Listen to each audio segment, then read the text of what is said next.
Bang, ini Bang, soal ini nih kita dulu pertama Bang ya. Nikita Mirzani. Ini Bang, soal proses hukum yang berjalan itu kan yang akhirnya banyak muncul dugaan perlakuan istimewa segala macam seperti itu. Mungkin pendapat Abang seperti apa? Jadi dugaan perlakuan istimewa terhadap Nikita Mirzani, jawabannya tidak ada perlakuan istimewa karena dia ditahan dan tahanannya pun juga sama begitu. Jadi tidak ada perlakuan istimewa terhadap penahanan Nikita Mirzani. Ketika sudah ditahan itu nggak ada istimewanya. Siapapun yang ditahan di penjara atau di sel udah nggak istimewa lagi, gitu. Itu udah benar kerja dari pihak penyidik Polda Metro Jaya, gitu.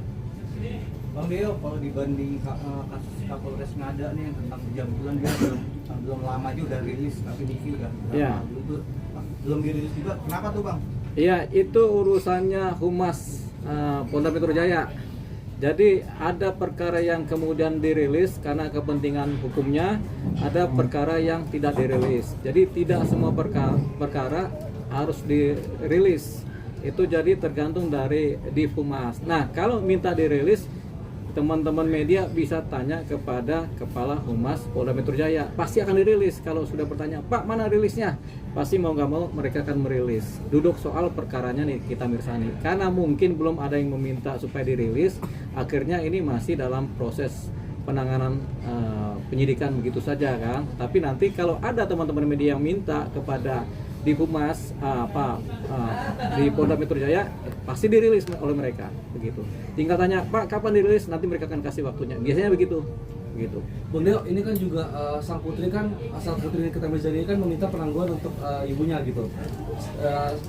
Laura ini kan masih di bawah umur Bang, mungkin dari segi hukum sendiri akan disahkan atau gimana Bang? Jadi seseorang yang belum dewasa secara hukum tidak bisa bertindak sebagai subjek hukum dewasa. Jadi artinya ketika dia mengajukan tanda tangan dan belum punya KTP, tanda tangannya sebagai subjek hukum dewasa tidak berlaku. Nah, terhadap perkara-perkara hukum yang terkait utamanya misalnya pengajuan permohonan, pengajuan permintaan, pembuatan perjanjian-perjanjian, anak-anak yang belum dewasa, belum 17 tahun tidak bisa menandatangani perjanjian, baik perdata maupun pidana. Nah, si anaknya Nikita Mirzani kan masih di bawah umur, belum ada KTP, belum 17, jadi nggak bisa melakukan tindakan sebagai subjek hukum dewasa. Jadi tidak punya hak atau dianggap tidak sah kalau mengajukan surat-surat yang ditandatangani oleh yang bersangkutan dalam konteks yang sifatnya ada hukum-hukumnya gitu. Mungkin syarat-syarat untuk meminta penangguhan itu seperti apa sih Bang? Jadi begini, syarat permintaan penangguhan itu bisa diajukan oleh penasihat hukum, bisa diajukan oleh keluarga, bisa diajukan oleh RT RW, bisa juga oleh orang yang kenal dengan si tersangka yang bersangkutan, bisa juga oleh tersangka sendiri mengajukan. Cuman yang paling kuat mengajukan permohonan penangguhan penahanan itu adalah pihak keluarga dan atau penasihat hukumnya.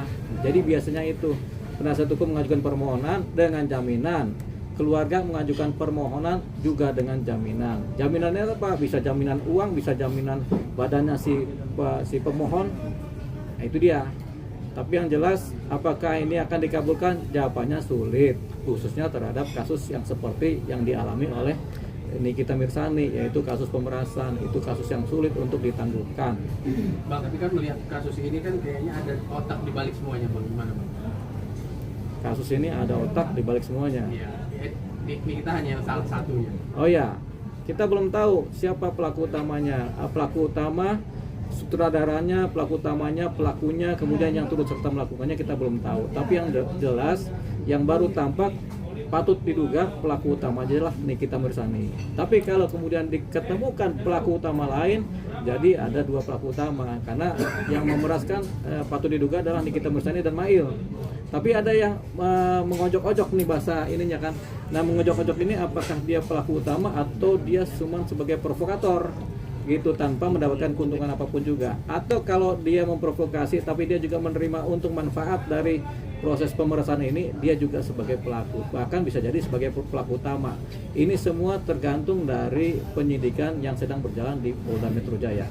kalau memang ada mengarah ada pelaku utama lain yang sebagai provokator atau yang sebagai penghubung atau pemberi ide, nah inilah yang disebut sebagai sutradaranya dalam hukum begitu. Jadi pelaku utamanya dia, jadi namanya otak pelaku gitu. Jadi terkesan NM ini dikambing hitamkan ya Bang?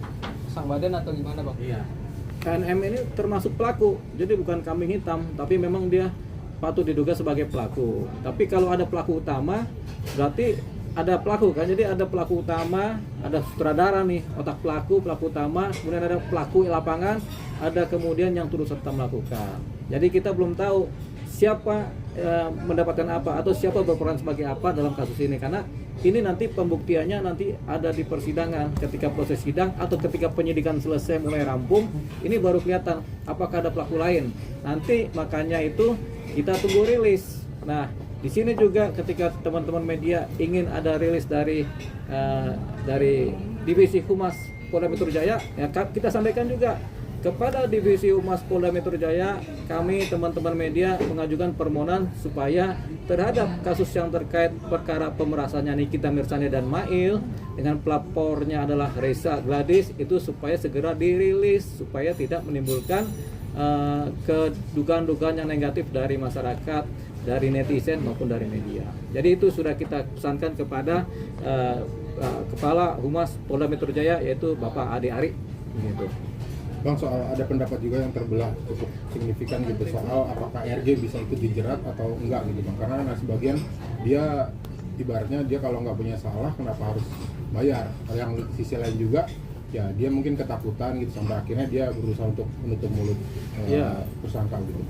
Jadi begini, jadi kasusnya si pelapornya RJ ini kan kita bukan kasus penyuapan. Jadi tidak ada laporan mengenai penyuapan, apalagi ini swasta ketemu swasta. Tapi dominan bahwasanya ini adalah kasus pemerasan sebenarnya ya. Pemerasan yang didahului oleh pencemaran nama baik dengan Undang-Undang ITE. Baru kemudian berikutnya dari pemerasannya timbullah yang namanya TPPU ya, karena uangnya sudah ngalir, sudah diterima dan ngalir kemana-mana. Apakah ada penyuapan di situ? Jawabannya tidak, karena penyuapan hanya dikenal dalam tindak pidana korupsi begitu. Tapi ini kan tidak ada penyuapan ya. Jadi si RJ lepas dari posisi penyuapan. Kalau posisi dia dianggap sebagai menjebak si Nikita Mirzani atau kemudian dianggap sebagai dia kemudian menyokok-nyokok bahasanya itu kan, itu jawabannya rasanya kecil kemungkinannya. Karena apa? Berkemungkinan satu, produknya RJ sebenarnya belum layak sebagai produk, atau sebenarnya produknya sudah layak sebagai produk, tapi kemudian karena takut suaranya si Nikita Mirzani ini sebagai influencer ini mempengaruhi nilai produk itu sendiri, makanya buru-buru sudah si RJ ini kemudian mencoba membicarakan dengan si Nikita Mirzani. Persoalannya pembicaraan ini kemudian tergiring menjadi upaya-upaya pemerasan oleh yang diduga Nikita Mirzani dengan si Mail. Jadi itu dia. Jadi ada memang faktor ketakutan dari si RJ ini. Walaupun faktanya produknya itu benar, tapi karena ketika dicitrakan secara negatif oleh para influencer atau sekelas Nikita Mirzani, tentunya akan takut bahwasanya ini nanti produknya menjadi anjlok nilainya atau menjadi tidak bernilai, sehingga akhirnya diupayakan supaya lu jangan bicara deh, kan begitu bahasa kasarnya kan, jangan bicara nih gimana caranya kita menyelesaikan. Itulah kemudian yang kemudian dijadikan jalan oleh sekelas Nikita Mirzani untuk melakukan pemerasan dan Mail melakukan pemerasan. Jadi lebih kepada upaya di sisi RJ supaya ini masalah jangan ribut, tapi kemudian ini dipakai kesempatan untuk melakukan pemerasan. Itu kalau mulanya dari si RJ. Tapi kalau memang ada praduga dari penyidik Polda Metro Jaya bahwasanya kemungkinan memang ini sudah disetting oleh grupnya Nikita Mirzani CS, bahwasanya ini akan masuk perangkap kawan ini. Jadi mereka udah mulai sounding tentang produknya RJ ini dari awal, sehingga timbullah. Jadi trigger pertama bukan dari RJ sebenarnya. Trigger pertama itu dari Nikita Mirzani sendiri yang kemudian melakukan eksplanasi atau melakukan kritik terhadap produknya si RJ. Kan tidak dimulai oleh RJ sendiri kan, dimulai dari Nikita Mirzani sendiri dan kelompoknya, sehingga ini ke bawah, si RJ ini ke bawah, sehingga dia terhanyut dan kemudian dia akhirnya berupaya melakukan upaya untuk penyelesaian secara baik gitu. Jadi tetap ini disebut sebagai pemerasan karena ini pasti dimulai oleh trigger pencemaran nama baik yang diduga dilakukan oleh Nikita Mirzani. Nama baik apa? Nama baiknya si RJ dan nama baik produknya gitu. Jadi ini pertamanya sebenarnya mula-mula. Jadi bukan RJ tiba-tiba datang ke Nikita, tapi ada penyebabnya, yaitu ada trigger dari upaya-upaya penyampaian-penyampaian kritik-kritik produk yang kemudian bisa dianggap sebagai mencemarkan nama baik produknya dan orangnya. Gitu. Bang, tadi kan tidak bisa di penangguhan penahanan. Apakah itu bisa di restoratif justice, Bang? Kasus pemerasan tidak dikenal restoratif justice. Kasus pembunuhan tidak dikenal restoratif justice. Kasus pencurian juga. Kemudian kasus perkosaan juga tidak dikenal yang namanya restoratif justice. Restoratif justice itu hanya dikenal untuk kasus-kasus delik aduan. Delik aduan ini yaitu pertama pencemaran nama baik bisa diadakan restoratif justice, tapi kalau pemerasannya tidak gitu. Nah, selain itu kasus perselingkuhan, persinahan yang dasarnya adalah delik aduan bisa diadakan restoratif justice. Selain itu tidak ada perkara-perkara pidana yang kemudian punya posisi untuk di restoratif justice kan. Hanya dua tadi kan. Jadi yang tidak bisa pembunuhan, perkosaan, percabulan, pemerasan, pencurian, apalagi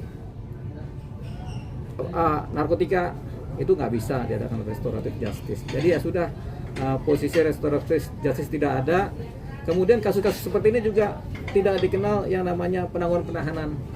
Walaupun ada hak dari para tersangka ataupun keluarga ataupun penasihat hukum untuk mengajukan permohonan penangguhan penahanan, tapi kasus-kasus ini pada umumnya tidak dikenal penangguhan penahanan. Jadi Nikita Mirzani kemudian agak sulit mendapatkan penangguhan penahanan kecuali yang bersangkutan sakit parah atau ada apa, sehingga yang ada adalah pembantaran begitu di rumah sakit kepolisian.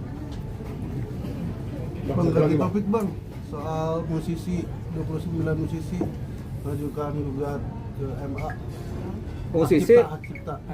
hak cipta. Jadi ada sekitar 29 musisi yang mengajukan gugatan ke Mahkamah Konstitusi terhadap Undang-Undang Hak Cipta.